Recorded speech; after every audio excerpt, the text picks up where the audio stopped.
Hi, and welcome to the first devlog of my game Journey of Happiness. The game itself is in a very early stage, but I decided to still go ahead and do a devlog. I'm planning on creating a crafting, farming, and mining game simply because I personally love playing these kind of games. I wasn't quite sure what to include in the first devlog, so I decided to just simply start at the very beginning of my personal journey, which was deciding what engine should I use for my game.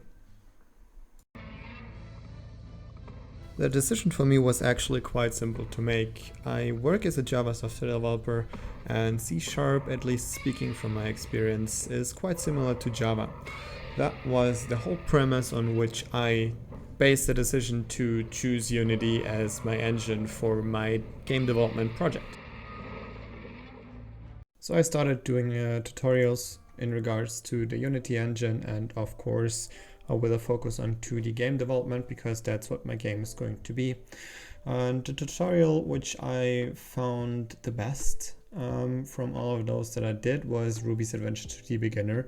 So if any of you is looking for some good tutorials on learning how to use the Unity engine and with focus on 2D game development, I can totally recommend this one.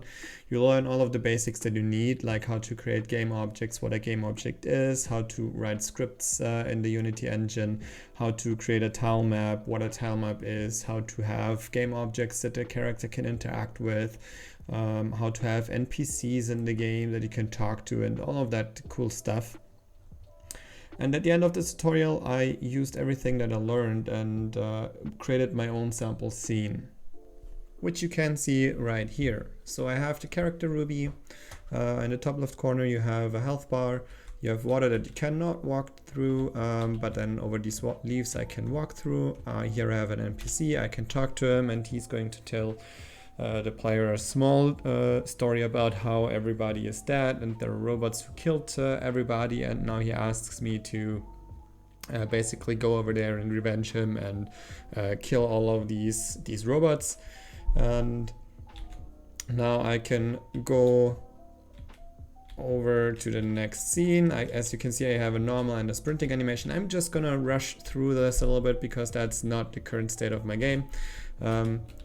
But I just wanted to show you guys how I started and also document it for myself a little bit. So I can shoot these projectiles to kill these robots, and now I could go ahead and basically kill all of the robots. I can take damage, as you can see, and I can pick up this item, and then my health replenishes.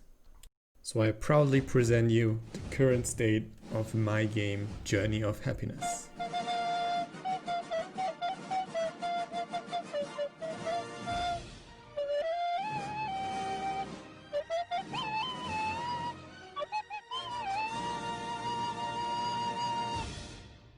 And so this is the current state of the game. Now, I'm just joking. Before you guys leave, this is obviously not the current state of the game. This was the first thing that I did after finishing the Ruby tutorial. I have drawn my first character. It's been the first pixel art that I've ever done. I've made a very basic pixel art tile set, which is in this case 32 by 32. You see the beautiful grass. You see the beautiful walking animation of this character over here. On the left side, I also have a little bit of dirt path, and on the right side, I have the water tiles that you cannot walk through.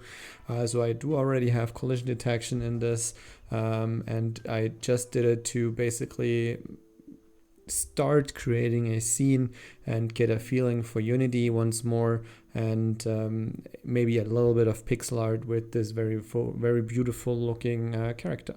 And here you can see the character up close, and in this case I was just trying to draw something. So I was just trying out Aseprite and draw my first character. I didn't care about how big it is and if I use a certain width or height, because for my game I used the 16 by 16 tiles, which is this grid size.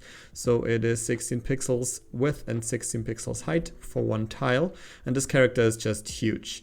I'm going to show you the second character that I've drawn. So here you can see I was taking the 16 pixel width into consideration, but I didn't really stick to the 32 pixel height because I chose I'm going to go for a 16 pixel width and 32 pixel height for characters.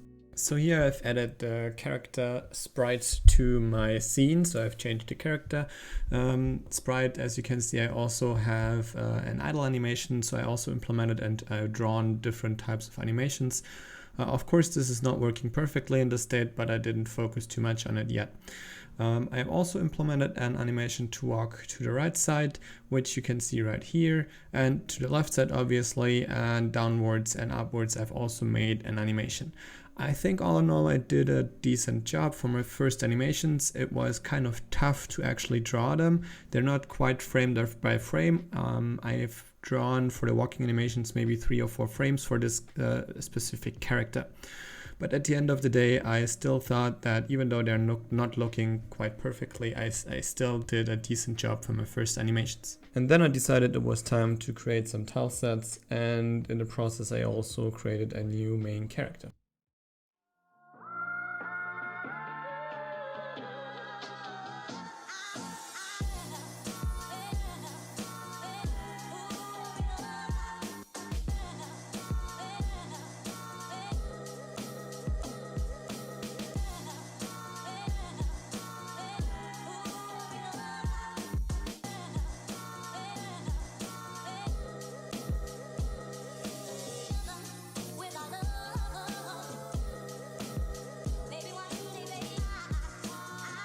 And then it was time to take everything that I've created and start to lay out the first scene of my game, which is going to be the farming area.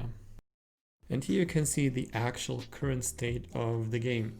I have imported all of my assets and I have implemented the animations that I've drawn so far. They are still a little bit chunky, but I still think that they turn out pretty well.